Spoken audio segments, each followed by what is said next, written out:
ဒီဇင်ဘာလဆိုတာအသက်ရှင်သောဖျားသခင်အရာခတ်သိမ်းကိုဖန်ဆင်းတဲ့ဖျားသခင်လူသားအဖြစ်နဲ့ခံယူပြီးတော့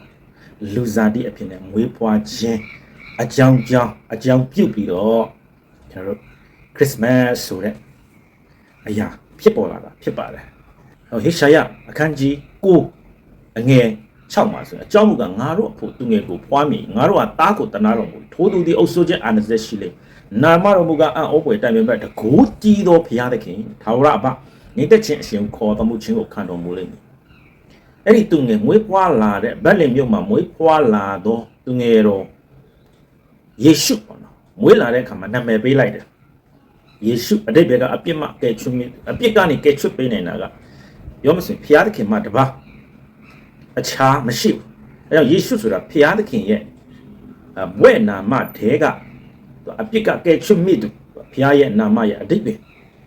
ဘွဲ့နာမရဲ့နာမည်တစ်ခုဖြစ်ပါတယ်ဒါလူစားတိကိုခံယူတဲ့အခါမှာယေရှု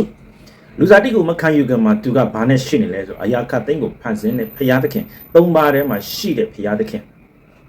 နှုတ်ကပတ်တော်အနေနဲ့ရှိပါတယ်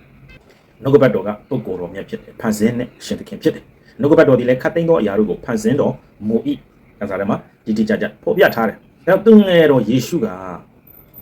တကိုးကြည့်သောဘုရားသခင်ဒါကစကားတက်စာတက်ပဲမဟုတ်တကိုးနဲ့ဒီနေ့ရမယ်ဆိုရင်လူစားတိကိုခံယူပြီးတော့မွေးလာမွေးထုံတန်ဝါသားနဲ့မဟုတ်အပြူကညာဝမ်းကနေပြီးတော့ဘုရားရဲ့တကိုးတော်နဲ့ပရိသတ်တွေယူတာကိလေသာနေထုံမပါဘူးကင်းစင်အဲကြောင့်အပြစ်နဲ့ကင်းစင်နေဖြစ်တယ်ဆိုတော့မွေးလာပြီးတဲ့အခါမှာဘုရားရဲ့ပညာတရားအရဘုရားသခင်အမှုတော်မြတ်ဆောင်တဲ့သူကအသက်30ကစပြီးအမှုဆောင်ခွင့်ရှိတာဒါဘုရားထုတ်တဲ့တရားအဲအသက်30တက်တော့30ရောက်တဲ့အခါမှာအမှုဆောင်ရွက်တဲ့အခါမှာလဲသူကဘုရားသခင်ဖြစ်ကြောင်း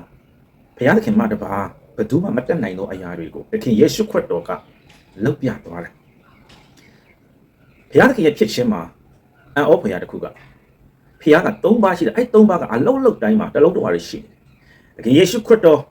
နှုတ်ကပတ်တော်တည်ဟူသောသခင်ယေရှုခရစ်တော်ဘုရားသားတော်တည်သောယေရှုခရစ်တော်တပြိုင်နက်တည်းအလုံးလုံးတဲ့အချိန်မှာခမဲတော်ကလည်းအလုံးလုံးပြီးရင်ဝိညာဉ်တော်ကလည်းအလုံးလုံးသူတို့က3ပါးကတလုံးတဝဒီနဲ့အလုံးလုံးဆိုတာကိုတွေ့ရတယ်ဒါကြောင့်မျက်စိကန်းတဲ့သူကိုမြင်စေသားတော်ကပြောလိုက်မြင်စေလို့ပြောတယ်အဲ့ဒီအချိန်မှာခမဲတော်လည်းရှိတယ်ဝိညာဉ်တော်လည်းရှိတယ်သူတို့3ယောက်လောကတပြိုင်နက်တည်းမျက်စိကန်းတဲ့သူရဲ့မျက်စိကိုဝင့်စေလိုက်တယ်ဖြစ်စေမြင်စေဆိုတာကဖန်ဆင်းခြင်းမှာတွေ့ရတယ်ဖန်ဆင်းတဲ့ဘုရားသခင်ပဲတက်နိုင်တဲ့အရာဖြစ်တယ်ဒါကသခင်ယေရှုခရစ်တော်ပြုတဲ့အမှုအများတွေကတစ်ခုပဲဖြစ်တယ်ဒါကြောင့်သခင်ယေရှုခရစ်သည်တကိုးကြီးသောဘုရားသခင်အံ့ဩဖွယ်တိုင်ပင်တကိုးကြီးသောဘုရားသခင်ထာဝရအဘဖြစ်ပါတယ်အဲကြောင့်သခင်ယေရှုကငါ့ကိုယုံကြည်ပါလို့ပြောတဲ့အခါမှာဘာလို့ယုံခိုင်းလဲဆိုသူကကယ်တင်တော်သခင်သူကကယ်တင်ရှင်ဘုရားသခင်ဖြစ်တယ်ဆိုတာကိုယုံခိုင်းတာဒါဒီခရစ်စမတ်မှာလူတိုင်းကတော့ခရစ်စမတ်ရောက်ရင်ပြောကြတယ်ပေါ့နော်ခရစ်စမတ်ပွဲတွေဝင်ကြတယ်ဒါပေမဲ့လူစားတိကိုခံယူတဲ့သခင်ယေရှုခရစ်တော်ကအခုကတော့သူငယ်တော်မဟုတ်တော့ဘူးသခင်ယေရှုအသေးခံပြီးရှင်ပြန်ထမြောက်သွားပြီသခင်ယေရှုခရစ်တော်ကမိမိရဲ့ကယ်တင်ပါရှင်ဖြစ်တယ်မိမိအပြည့်ကျွေးတဲ့လောကကတိုင်းပေါ်မှာအသေးခံသွားတယ်၃ရက်မြောက်သောနေ့မှာရှင်ပြန်ထမြောက်သွားတယ်ဒါဟာကျွန်ုပ်တို့ဖြစ်တယ်ဆိုတဲ့ယုံကြည်လက်ခံတဲ့ယေရှုခရစ်တော်ကိုမိမိရဲ့အသက်သခင်ကယ်တင်ပါရှင်အဖြစ်နဲ့ယုံကြည်လက်ခံမယ်ဆိုရင်အဲ့ဒီသူကတော့အပြစ်ရှိတဲ့များနဲ့လွတ်ငြိမ်းချမ်းသာခွင့်ရပြီးရင်အသက်ပြုပြင်ခြင်းခံရတယ်ဖြောင်းမှတ်တော်သူတန့်ရှင်းတော်သူအဖြစ်နဲ့ဖခင်ရဲ့ပြုပြင်ခြင်းခံရပြီးတော့ဖခင်သားအဖြစ်နဲ့ဖခင်နိုင်ငံတော်မှာဝင်စားရမှာဖြစ်ပါတယ်